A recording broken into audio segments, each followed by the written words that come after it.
Shannon's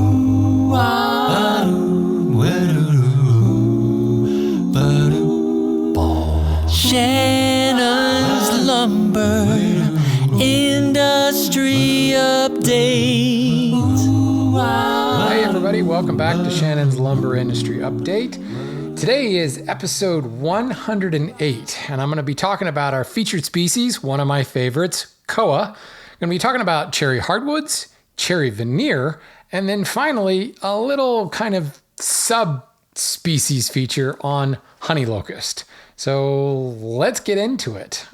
First things first, I've spoken about plywood a fair bit on the show, and specifically how the Ukraine war, Russian war is impacting the availability of Baltic birch and what could be possible alternatives, specifically alternatives made in North America.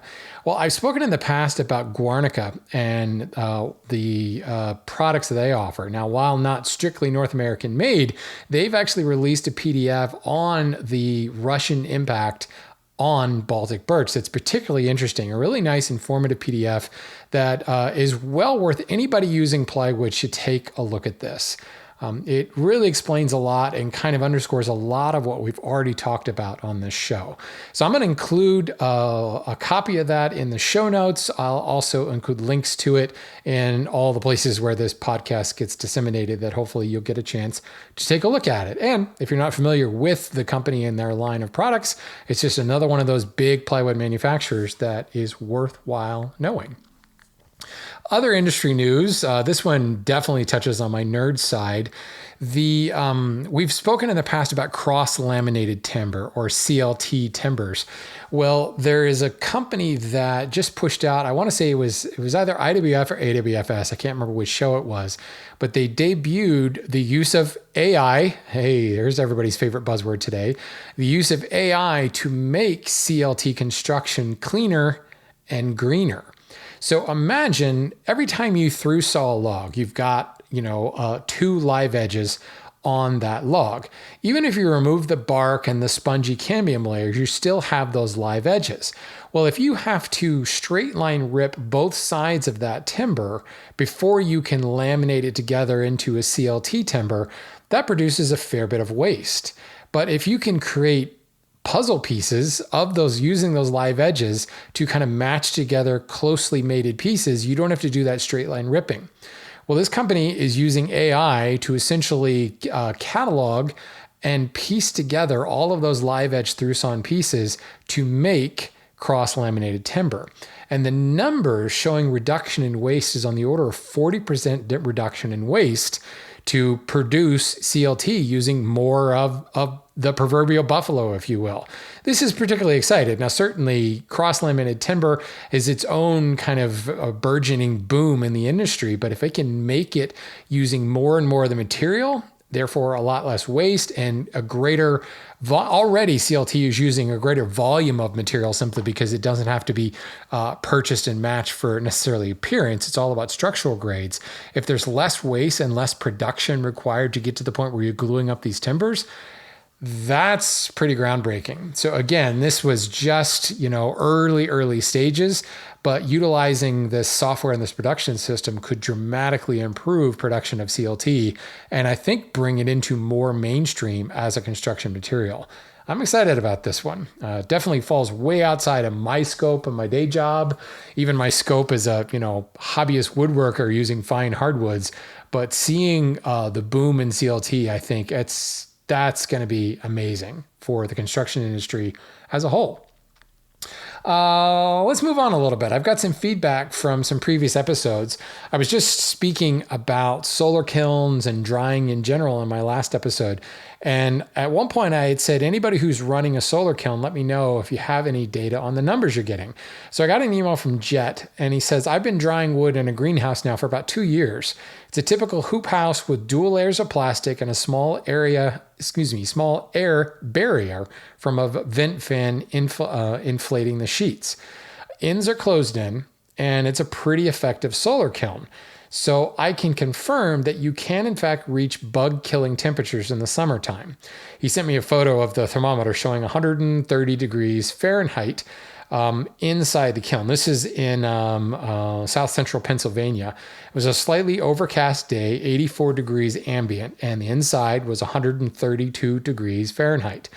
The high that day reached 140, and he was able to maintain that temperature. Oh, shoot, it doesn't have a number of hours, but this is all through the afternoon period. So he's figured out that if he loads his kiln in May to June and doesn't use fans, he can get that temperature up to 130 quite quickly. It's very easy to get to 115 without those fans within an hour or so. So by late fall into September, October, it's also easy to maintain that 130 degrees Fahrenheit. So the real question was never so much that can we get the temperature that high, but can you hold it long enough?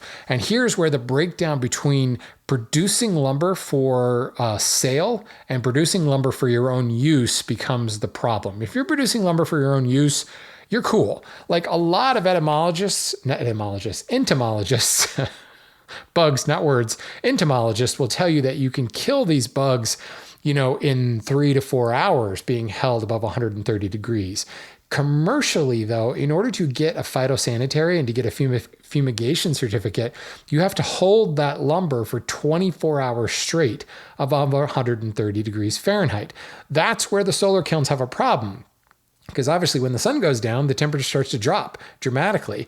And I guarantee you're not going to be able to hold 130. Well, last couple of weeks in the East Coast, you might be able to hold 130 at night. But that's the problem. You're not going to be able to get that fumigation certificate, which means you will not be able to sell that lumber commercially if you're selling it as KD bug free.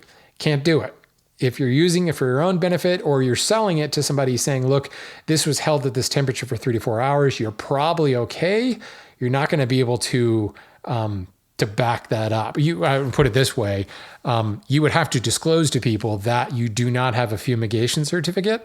And if it were being used in commercial properties or being used in any kind of commercial development, you wouldn't be able to use that lumber. So again, may be fine for your own purposes. It may be fine for selling to hobbyists and things like that if they're okay with it.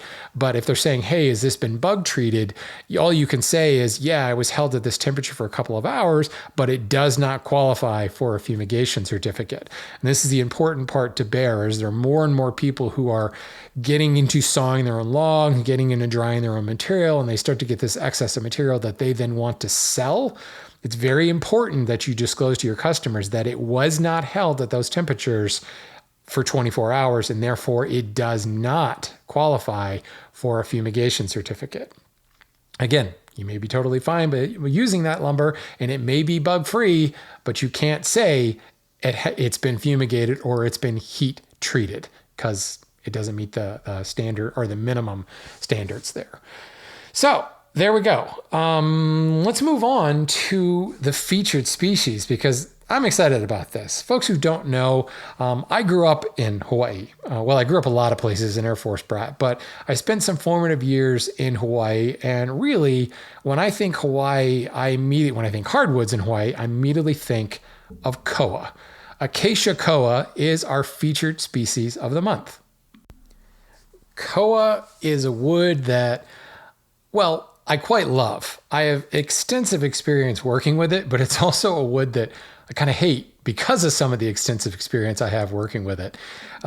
When I was working in IT sales specifically, I had just gotten a lathe, and I remember turning pins out of koa for my customers for Christmas that year. And those pins, I think I did about 25 the first year.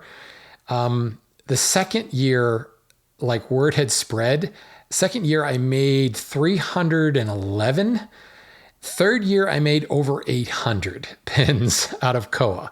So the good news was it was relatively easy to get pin blanks for koa at the time, but I just was so sick of making pins to the point where it used to be that come October, I started turning pins to get ready for Christmas gift season for my customers. So needless to say, I can tell you very well how the stuff turns. The wood itself is absolutely beautiful. I like to think of koa as kind of like From a workability and appearance perspective, it's kind of like taking walnut and mahogany and crossing them. It's kind of brown with some golden brown hues in it. You can find some reds, some creamy type colors showing up in it. Depending on the finish you put over top of it, it can look very red like mahogany, or it can look very brown like walnut. Structurally and workability wise, it is very similar to both of those species. Although the one thing you can say about the appearance of koa is the prevalence of figure is quite high. Like it's relatively, I'll put this in air quotes, easy to find curly koa because it is kind of by nature a curly species. For the same reason that curly maple, you find a lot of curl in soft maple versus hard maple because the species itself is more prone to that type of figure. We'll get into that in a future episode when we talk about figure a little bit more. So finding curly koa and figured koa is not as hard as you might think. So from a pin blank perspective, I could pack a lot of interest into a small piece.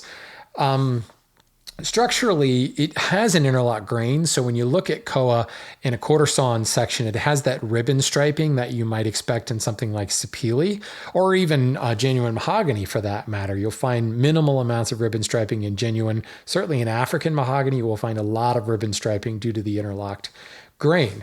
One fun fact about koa is it is one of those species that the heartwood does fluoresce under blacklight. I spoke about that in the past with black locust. Koa will do the same thing. Very, very cool species in that respect. But just because you kind of have like reddish woods and then you have like your white woods and then your brown woods, this falls kind of in the middle. And it really is an interesting palette choice if you build a piece of furniture or something out of it that you just don't find all that much. You've got a lot of design flexibility with it in leaning into that mahogany type thing or leaning into that walnut type thing just by choosing the type of finish that you put on it. Geographically, it grows in Hawaii and it really doesn't grow anywhere else. There have people who've done plantations of it, but because of the commercial demand for this species not being nearly as high as some of the other species, it just hasn't been lucrative for companies to go full-fledged into producing a plantation in a tropical clime where koa can grow. And it's not just a matter of tropical climes, but kind of mountainous tropical climes. And, people think of Hawaii and they think of beaches, but Hawaii is quite mountainous. I mean, they're volcanoes that thrust out of the ocean. So, lots of higher altitude mountain slopes is where it really grows well. It's not growing down on the beach and it's not really growing in lowland rainforests. It's growing in a tropical climate on the side of a mountain. So that limits it pretty dramatically. If you were to try to create a plantation for koa, you're gonna be hard pressed to find the same type of topography, ecology, and climate that you will find in the Hawaiian Islands. So really, when you talk about geographic range, it is narrow, right there in Hawaii, the islands of Hawaii. The grain structure is diffuse porous, but the pores are quite large. Now they're solitary, so you find a lot of meat in between the pores, but because the pores are quite large, its face appearance, this is where I lean into mahogany on its appearance, it has more of an open grain feel and coarser texture to it, like you would find with mahogany due to the size of those pores. The rays are very tiny. They're not invisible to the naked eye, but they're pretty dang close. So in a quarter sawn, you're not getting like big ray fleck like you would see in some other species, like certainly in oak, but even in something like maple and cherry, you're not going to get that same kind of striated look. Basically the rays are almost a non-entity as far as the appearance goes. Hardness, though, lovely, about 1100. So really, again, in that sweet spot, walnut mahogany, very easy to work with both machine and hand tools. I personally love working with it with hand tools because of that kind of perfect sweet spot hardness. From a MOR, MOE perspective, we're talking 12,600 and 1.5 mil. Again, very similar to walnut, a little bit higher than mahogany in that kind of structural side of things. Density, weight, 38 pounds per cubic foot. Again, right in that sweet spot for most of the common hardwoods. You're not going to find that it's dramatically different for most of the commercially available hardwoods. Here's the thing though, movement-wise, tangentially, we're talking 6.2, radial 5.5. So with a TR ratio of 1.1, it's very stable, very stable. The stuff doesn't move much at all. Probably one of the reasons that it often gets used for lutherie. Now, from a tone wood perspective, that's one reason, but stability perspective, it gets used a lot for lutherie. It also gets used a lot in cabinetry due to its stability. You're not going to have any issues with high oil contents like you will with a lot of tropical species. Again, because this grows on the mountainsides, it's kind of a dry, not very oily wood. So you don't have any issues with gluing or finishing or things like that. What it is probably most known for, though, is as a tone wood. Its density and hardness, go back to the tone wood episode, its density and hardness makes it a really great tone wood, and it is the species of choice for the ukulele. But you will also find it heavily in use for a lot of solid body as well as acoustic guitars. And we'll talk a little bit about the Taylor Guitar Company in a little bit here. They have a big role in the future of koa. As I said, uniquely easy to identify because the heartwood fluoresces under blacklight. Cost comparison. The stuff is expensive. It's not really a commercially widely distributed species. It's used heavily in the lutherie industry, but again, it's kind of a small subset when you compare it to a lot of the other industries.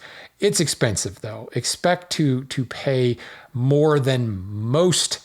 Well, let's put it this way. It grows in Hawaii, so technically it is a domestic species for North America. It's probably safe to say that it's the most expensive domestic species. I'm sure you can find some examples of ones that are rarer or have, a greater market demand for it, but you're going to pay, see, the numbers change so dramatically. It's just expensive. Don't plan to buy a lot of this stuff. Plan to buy it for small accent pieces in a larger piece of furniture, or buy it for smaller blanks like turning and things like that. I personally just bought some solid wood 4/4 material running about 4 to 5 inches in width and shorter segments under 48 inches. I want to say it was about $14 or $15 a board foot. And this is recording as of late August of 2023. That was a pretty good price because I was buying narrower amounts there. I've seen it go for $20 a board foot easily. The stuff I also bought, I specifically was buying in straighter grain. I wasn't going for curly and heavily figured looks. Once you get into the heavy curl stuff, the board foot price is kind of irrelevant, and it's being sold as a highly figured wood, and those prices end up being substantially more expensive. If you were to do board foot calculations, you'd be in the $40 to $60 a board foot because it's a unique piece of lumber. I've spoken about this in the past, how once you get into figured material, you can't really price it by the board foot. It's priced by the stick, by the board, because of its unique nature. Same thing with slabs. They're unique in nature, so board foot prices don't really mean much anymore. But as I said, I've got a lot of experience turning it. I built multiple boxes. I built several keepsake urns. Keepsake urn. That sounds kind of redundant, but also a little bit disrespectful. Hopefully, if you're building an urn, it is a keepsake. I built frame and panel doors from this stuff. Long ago, I built a wall hanging cabinet with curly koa rail and stiles and ebony pegs. Really cool. I've seen stairs built from koa before, of a project that we sold in Hawaii that used curly koa for the stair treads. Very, very cool stuff. Alternate species, well, I've already kind of told you, walnut and mahogany both make good alternates. And with the right color finish, you could probably make walnut look a little bit like koa. The right color finish, you can make mahogany look a little bit like koa. What you're going to be lacking is the interest in the grain. Koa, even if it is unfigured, even if it's more straighter grained, there's just more going on. There's more kind of wavy, curly grain lines in koa, and you're going to have kind of like undertones, kind of creamy highlights and kind of caramel undertones that you won't get from something very homogeneous like mahogany or, of course, steamed walnut. Maybe unsteamed walnut would look similar to koa, but workability-wise, a lot of similarity there. anything in the Sharia genus, I'm talking the Philippine mahoganies or the more generically known Luan mahoganies, are going to be very similar in workability, but also some of that kind of curly figure and creamy highlights in the Luan species, Sharia genus. You will find some similarities there. And I can't be more specific than that because Philippine mahogany is one of those brand names that has like 20 different species in the Sharia genus, and you're probably going to have difficulty buying it anything other than maybe Luan or Philippine mahogany is the trade name, and you'll get a variety of stuff, but you'll find some similarities there. Likewise, there's a lot of woods in the acacia genus that are going to be quite similar. Specifically, Australian, or more appropriately, Tasmanian blackwood is almost a dead ringer for koa. In fact, Tasmanian blackwood, that's Acacia meloxinen, if I'm pronouncing that right, meloxinen, something like that. You're finding that a lot of people are actually selling that as an alternative to koa because it's more readily available. It's a wider geographic range. Although that may be debated, and considering Australians' hardwood logging rules, that may not be the case anymore. But as of right now, Tasmanian or Australian blackwood can be found cheaper, probably 25% less expensive than koa. And certainly I have some Tasmanian blackwood and a koa in my shop right now. They are nearly indistinguishable. Side by side, if I didn't have them labeled as much, I would have difficulty. And this includes holding like a hand lens up to the end grain. You will find that they were very difficult to tell apart. So yeah, obviously Tasmanian blackwood is a good alternative species to look at there. For me, though, the workability and that kind of different color palette that koa brings and the kind of craziness, diversity, we'll call it, in the grain, just makes it kind of a refreshing taste from all of the cherries and walnuts and mahoganies and maples that you see furniture made out of. It's all white, brown, or reddish wood. And this just gives you a mixture of things. It's very, very interesting. Highly recommend this stuff if you can get your hands on it. But again, how available is it? And for a while there, koa was really scary because of its very narrow geographic distribution. People were not getting the same quality and the prices were skyrocketing, going through the roof. Enter Bob Taylor of Taylor Guitars. I've written in the past about his kind of lowering the bar of the grades of ebony when it comes to fretboards and things like that in guitars. And it's funny, over the last 10 to 15 years, how pure black fretboards haven't necessarily fallen out of fashion, but how it's become acceptable to use other types of ebony with streaks of other colors and some creams and things like that in fretboards. That's Bob Taylor. That's entirely his doing, and showing just how much waste is going into producing all black Gabon ebony fretboards. How many ebony logs are left in the forest, and just shining a light on that. And by Taylor, a major mover in the industry, saying, hey, we're going to stop using all black fretboards and we're going to use more of the ebony. And now it's become, more popular.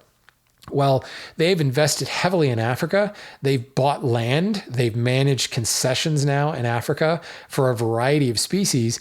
They did the same thing in Hawaii. And there's some great articles I will actually link to. Granted, full disclosure, these articles are written by the Taylor Guitar Company, published in a Taylor Guitar newsletter, but the facts and figures are there. They have invested heavily in land in Hawaii, and they have built a separate company that specializes in fostering the koa forests in Hawaii and fostering their future. And the future is quite bright. In fact, the availability of koa now is better than it was like 25 years ago. And they say 25 years in the future, they expect it to be even better than it is now. And this is really a phenomenal example of a very specific industry need, tone wood, And in industry, the industry behind that, the luthiers saying, look, we've got to take control of this. We can't rely upon another industry to do this. We need to invest heavily and control that industry and build our future, or we're not going to have this wood for use as tone woods anymore. Certainly, it requires a lot of capital. It requires a lot of a visionary insight and the ability to not look so much at the bottom line and think, hey, let's invest this money and not get any return on it for 20, 30, 40 years. And this is what the Taylor Guitar Company has done. And I have certainly applauded Bob Taylor in the past. And it's not just Bob, it's his entire team of people. But this is a phenomenal story of a species with an incredibly narrow geographic range, yet this is not an endangered species, far from it. And through proper concession management and proper silvicultural management and even some genetic engineering, we are likely to see better koa in 25 years than we saw 25 years ago. And that's truly, truly exciting, which is why when I first thought I wanted to highlight koa, I thought, it's difficult to get. It's getting expensive. Do I really want to highlight a species that half my listenership might never be able to lay their hands on?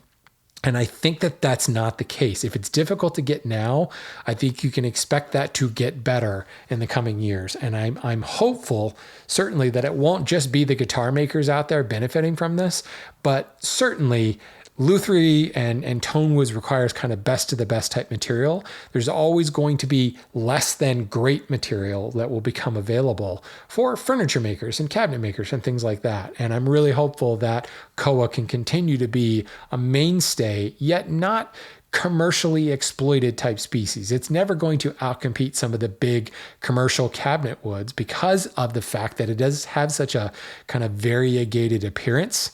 And the big commercial industry is all about, wood that all looks exactly the same, that basically could be plastic. Koa just has a little too much character, I think, for the commercial cabinetry trade. But for the bespoke, for the one-off furniture maker, even the small run cabinet maker, koa is going to pose a great arrow in your quiver for the future. And that's why I'm really excited to feature it as a featured species. And I'll just throw a little teaser out there for those Patreon supporters that are getting your featured species stickers. This month's sticker, I had some fun with it. It's purdy. It's the same stickers that you're getting in the past, but the color scheme, let's just say it grows in Hawaii, so you figure out what the color scheme will be. And of course, here's my little plug. Thank you to all the patrons who support the show. If you want to support the show, go to patreon.com/lumberupdate. If you are a walnut tier subscriber, that's $8 a month, you will get your featured species sticker. And this month it will be koa. I'll be mailing those out middle of the week. And anybody who who is an active walnut subscriber in the month of September will get their pretty koa sticker. Commercial aside, let's move on to some questions that we've got this week. Okay, first one comes from John. He says, I made some cherry cabinets about 10 plus years ago. They look great, but as the solid wood cherry has aged beautifully, the 1/4-inch veneered MDF plywood I used for the door panels looks like the day I finished them. Any knowledge as to why the veneer didn't age? This is a great question, John. And essentially, while veneer is still wood and while plywood is still wood, the engineered nature of it, and especially the very thin nature of those face veneers, means it doesn't really behave like wood anymore. The other thing you have to look at is, yes, it's all solid wood and it's all cross-laminated and everything, but there's a substantial amount of glue in here as well. And frankly, that glue, when you look at how thin the individual plies are, that glue does have a fair bit of bleed through from layer to layer. And as that glue cures and polymerizes, you end up with kind of a preservative nature to the plywood as a whole. So when a couple things at play here. The thinner you slice the veneer, the less oil, the less extractives, the less basically chemicals that are in the wood, the less things that can react to the sunlight, and the less things that will cause it to fade. Throw that preservative nature of essentially the acrylics in the glue and the epoxy, depending on the type of plywood you bought that's in the glue, you will end up with a fair bit of UV protection that will prevent that color change, that oxidization that happens from solid wood, thicker solid wood cherry.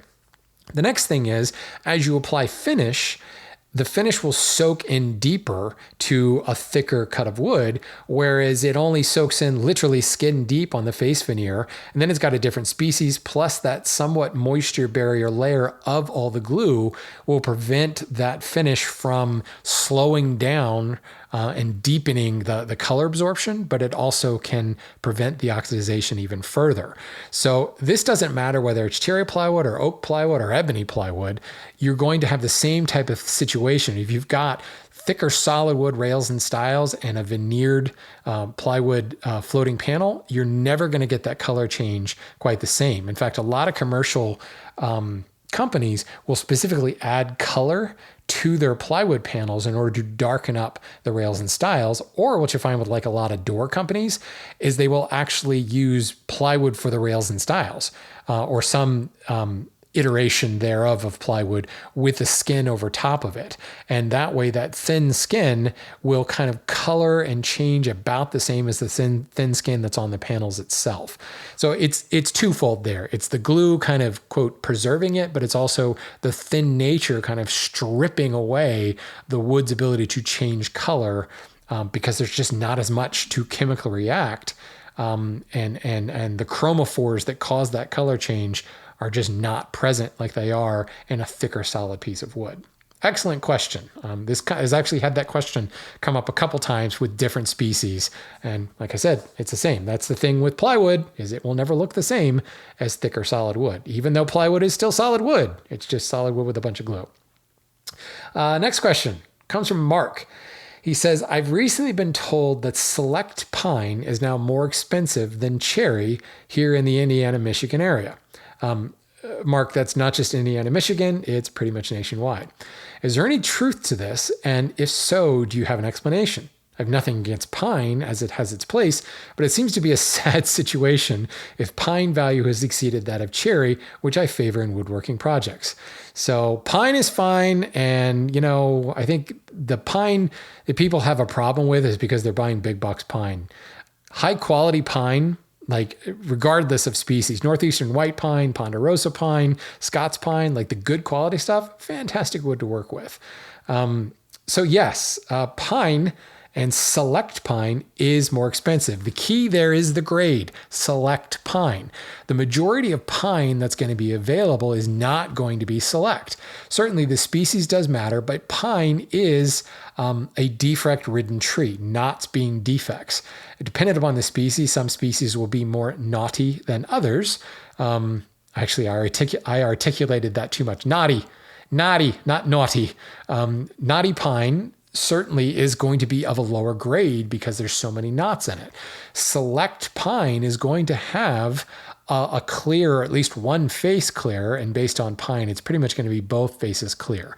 That to get that grade is harder to get and requires a lot more overall material to get to it. So it's pretty much always been more expensive than most of your hardwoods, certainly much more expensive than poplar.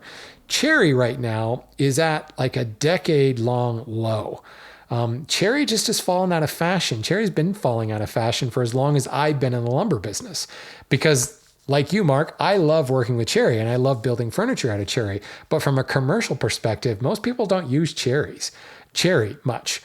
A lot of whitewoods in cabinetry is being used these days, and anything that they want that kind of cherry look, it's being created with finish.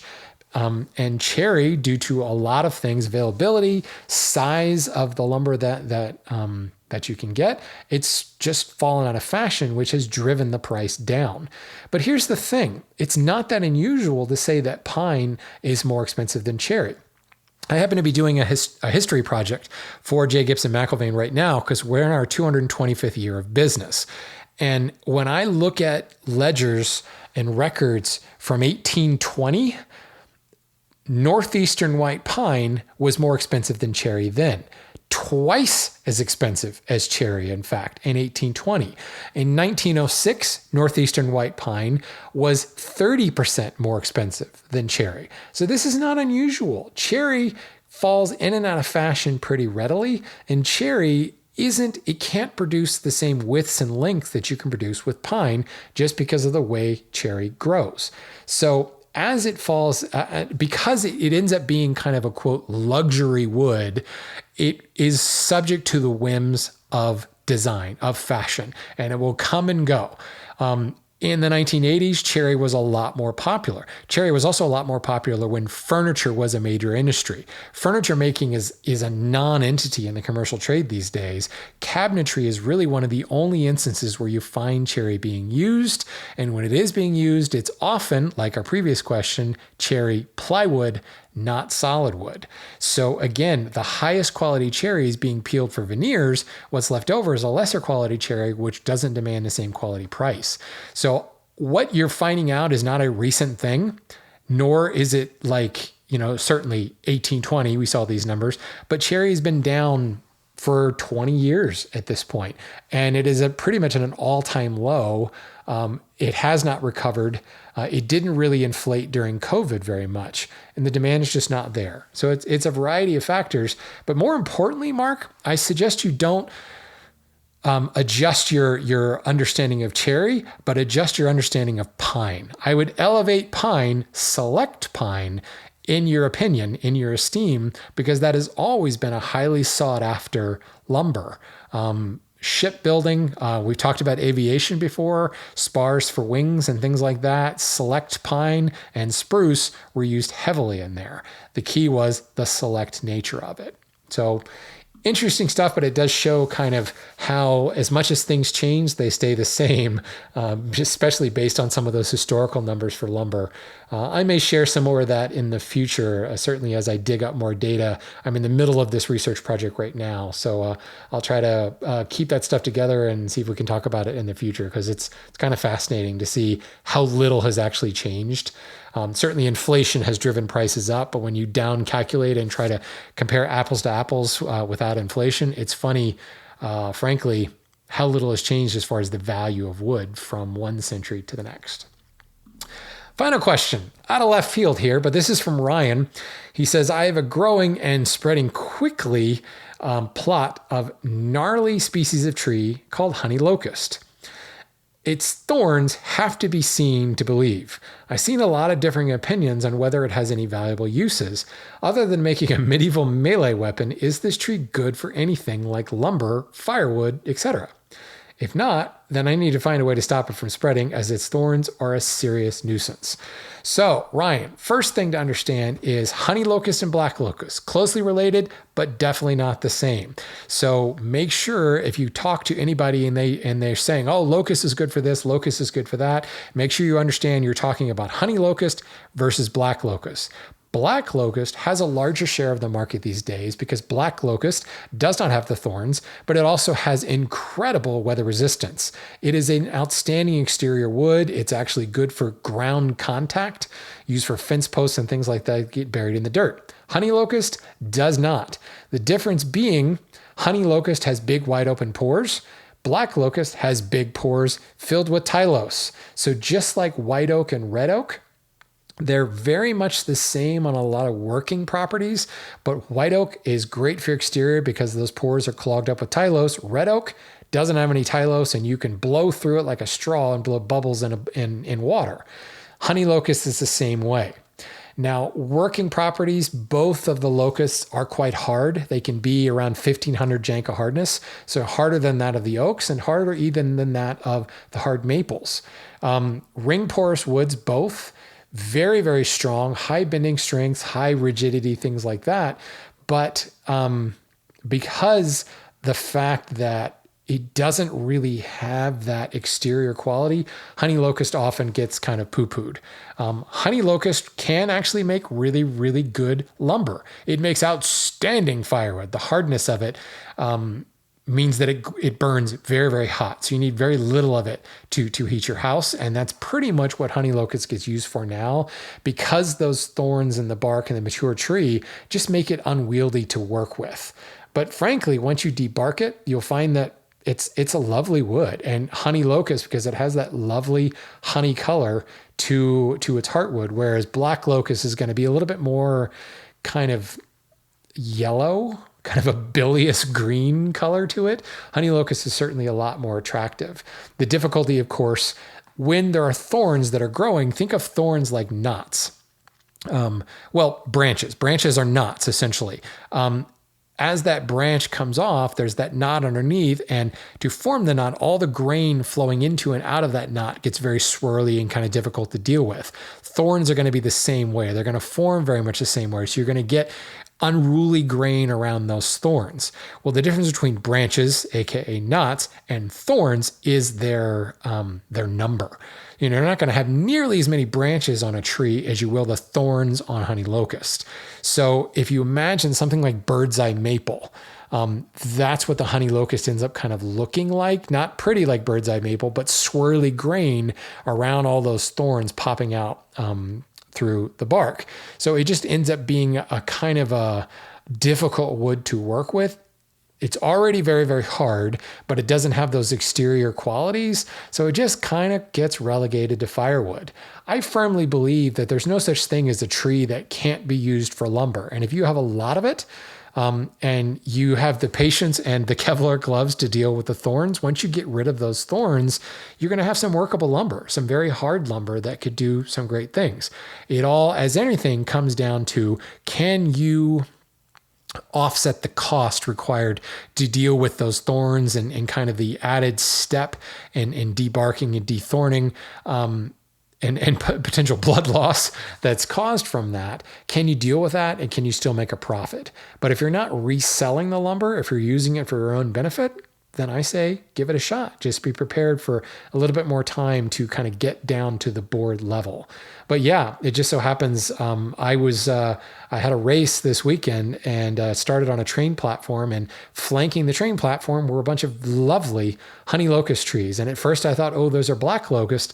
And then I looked a little closer at the log, or the trunk itself, and you could see all those thorns. And if I could have reached out and touched the tree, I probably would have drawn blood. So yeah, it's a species that doesn't get a lot of play because of the fact that it has those thorns, but primarily because of the fact that it can't really serve as an exterior species. It is invasive just like the black locust, but the black locust has that like practically impermeable nature to water that will always make it win out in the end, and therefore honey locust is the redheaded stepchild. So there we go, Ryan. Good question. I've had that question on honey locust from many of you simply because of its invasive nature. It grows like a weed. A lot of people, if you have one, you have 400 of them. So yeah, no reason it can't be used for lumber. Just be prepared to draw a little bit of blood along the way. So that'll do it for me this week, folks. Thanks as always for listening. Thank you to the patrons who continue to support this show. Look for your pretty Koa stickers to be coming soon. And if anybody out there has experience working with Koa, let me know. I love this stuff, but it's a species of wood that really doesn't get a lot of press. And this is a fishing hole that I am willing to expose its location because I think the tree has a bright future sustainability wise, and certainly workability and appearance wise. It's something that we need to see more of. So there we go, folks. Thanks for listening, and go buy some hardwood. Go buy some Koa if you can find it.